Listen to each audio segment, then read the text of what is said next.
I just pulled out of a live stream podcast recording, which is something I said I would never do. Here's why I did it and why you might want to as well. Now, it's important to realize that I am an extremely professional person. So if I've made a commitment to appear on a show, I will appear on that show no matter what, unless there's an emergency. And I'm talking extreme sickness, someone's dying, like true emergency. I will never ask somebody to change their schedule for me because my schedule changed. If I have them on my calendar first, that is the priority. And I will not take other opportunities because I've already made this commitment. And so when it came to this particular event, things changed on me without me changing them. So let's step back. Let me tell you a little bit about this. I had someone approach me to be on their live stream podcast show, and I was supposed to speak to 25 to 50 people about one of my programs and talking about TikToks and Instagrams and like all the things. And so I was very excited for this, and she had sent me a calendar link that did not work. She fixed the calendar, we scheduled the meeting, and then she showed up 15 minutes late to that meeting. I almost left. She barely caught me. So then we had our conversation. She set the schedule for when we were going to be doing the recording. I put it on my calendar, and just a little bit before that finally rolled around, a month later, because she wanted to try my program first, a month later, she says, oh no, I might actually be doing something with another client. Let's move it to another day, but keep both days options open for me. I said no, because I'm not keeping 2 days open for people, so we moved it officially to the second day. Right before, she decided that they didn't have enough time to market that. They needed more time to market it. Even after a month and a half, they hadn't marketed the episode. So they asked to move it 3 weeks into the future. I agreed because I was trying to be accommodating, but that is several moves now. That's 3 moves if we're counting. And so at that point, I never heard back from anybody. I didn't get any responses or confirmations. I waited, and then I had the day approach. It was a couple of days away. I emailed them to see if we were still doing it, and nothing back from them until an hour before we were supposed to meet.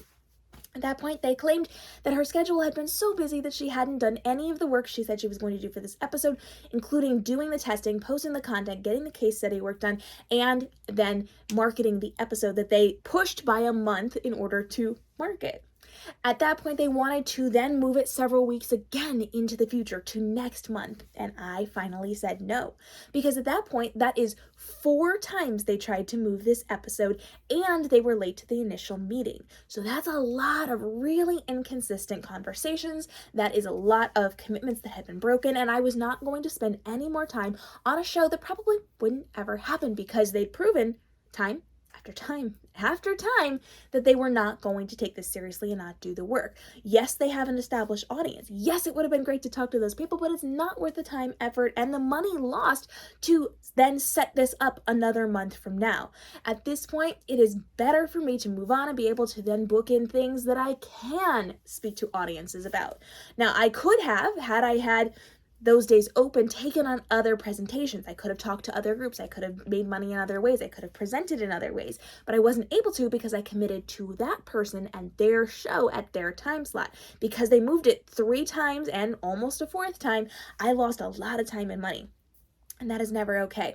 So for me as an entrepreneur, for the first time ever, I told someone I would no longer be on their show because of their behavior, because of what they had done.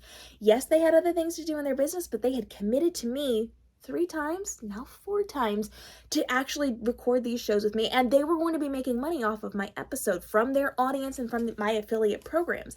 So this is not something that's acceptable inside of my business.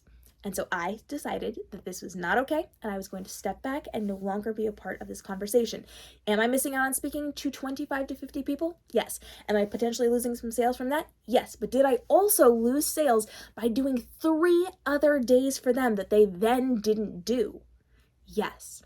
And so my audience, my time, my work, my effort is better spent elsewhere, and I am not going to devalue what I'm doing for my audience to then accommodate someone else's schedule because they didn't take it seriously and they were not responsible enough to actually have those commitments kept to me, to my audience, and to their audience. So when you are making these choices in the future, I highly recommend that you are very strategic and smart about who you work with. I thought this was going to be a really good fit. She seemed like a very responsible person, and at first, it was pretty good. I should have known when she didn't show up for the meeting on time in order to do something that was completely unacceptable, which she told me about during the meeting, and then move it 3 times. At that point, that is an absolute no-go, and we're no longer going to be working with that person in the future. So make sure you have your standards. How many times is it okay to switch something? What's your emergency status? What is allowed and what isn't? I actually let this go a little bit further than I would in normal situations. If somebody had asked to move one of my episodes on my show for that reason, it would have been automatic. They do not get to come back on my show. But because I was going to someone else's audience, I gave a little bit of leeway with this, and I said yes, I would accommodate it a couple of times more than I should have, and in the future I'm not going to do that. So I've learned my lesson. We're not wasting any more time and effort on people like this. I recommend you set your standards and what you're going to be able to accept in your business and not accept in your business, and know what you're going to do if people do this to you.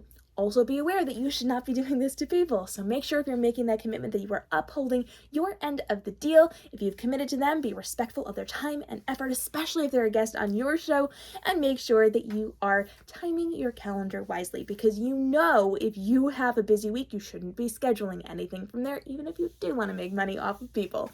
If you've got questions on this, go ahead and drop them down below, and make sure you follow along, because I have more videos about my standards and your limits and the things you can and should be doing and maybe shouldn't be doing inside of your business to protect yourself, your time, your efforts, and to score those really good public speaking spaces so that you can reach new audiences and you can bring people into your audience as well. Drop your questions below. I'll see you in the next episode.